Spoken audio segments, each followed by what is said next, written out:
রাধে। মানুষের যখন বয়স বেড়ে যায় তখন মানুষ ছোট বাচ্চার মতন হয়ে যায়। এই কথাটা কতজন নিজের মনের থেকে মেনে নিতে পারে?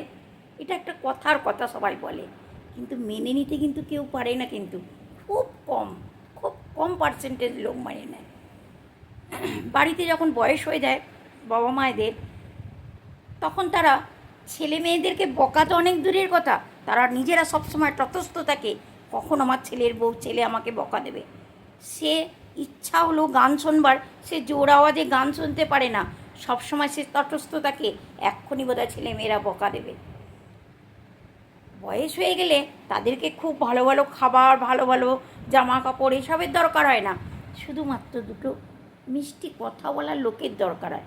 এইটাই কেউ পায় না। বয়স হয়ে গেলে কেউ তাদের সাথে কথা বলতে কেউ চায় না। খুব কম ঘর আছে, খুব কম ঘর আছে যে ঘরে দাদু ঠাকুমাদেরকে সম্মান করা হয়, তাদের সাথে বাচ্চারা খেলা করে বসে, আদারওয়াইজ কেউ করে না। বয়স হয়ে গেলে আর একটা তাদের উপরে জিম্মেবারি আসে, কি বলুন তো? ঘর পাহারা দেবার। ছেলে মেয়েরা বউ কোথাও যাবে, ঘরটা পাহারা কে দেবে? ওই বুড়ো শ্বশুর শাশুড়ি ঘরটা পাহারা দেবে, কোথাও যাবার তাদের অধিকার নেই। যখন সন্ধেবেলায় ছেলে মেয়েরা অফিস থেকে ফিরবে, তখন তার অধিকার নেই রিমোটটা নিয়ে বসবার মতন, কেননা ছেলেমেয়েরা তাদের মন পছন্দ চ্যানেল দেখবে না। তারা তো পছন্দ করবে না বাবার মন পছন্দ চ্যানেল দেখার। এরকম খুব কম বাচ্চা পাবেন যারা তাদের উইকেন্ডে বন্ধুদের সাথে মস্তি না মেরে ঘরে বুড়ো বাবা মায়ের সাথে বসে তার মন পছন্দ চ্যানেলটা দেখছে, ইচ্ছা না থাকা সত্ত্বেও সে বাবা মায়ের সাথে বসে চ্যানেলটা দেখছে।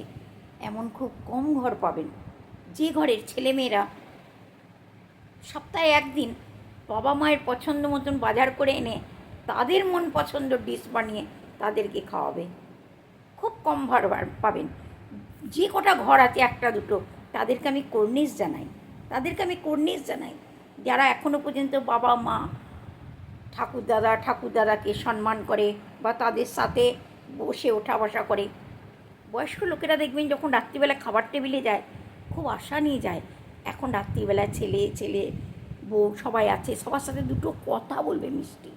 কিন্তু আজকাল ডাইনিং টেবিলে কী হয়, অনেক সুন্দর সুন্দর খাবার সাজানো থাকে, তার লোক খাবারের দিকে নয়, সে প্রত্যেকটা মানুষের দিকে তাকিয়ে তাকিয়ে দেখে।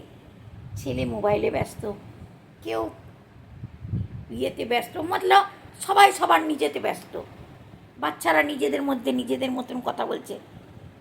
কারোর দৃষ্টি আকর্ষণ করে না ওই বুড়ো মানুষটার প্রতি, কারোর দৃষ্টি আকর্ষণ করে না। কিন্তু সে চুপচাপ বসলো, তখন আর তার খাবারও ইচ্ছা থাকে না আর, যে সে কী খাবে। সেই জন্য আমি সবার কাছে অনুরোধ করব, বাড়িতে যে বুড়ো মানুষটা আছে না, সবাই বলে না ও বাচ্চা হয়ে যায়, তো এই বাচ্চাটারও একটু খেয়াল করুন। আমি সবাইকে কর্নিশ জানাই।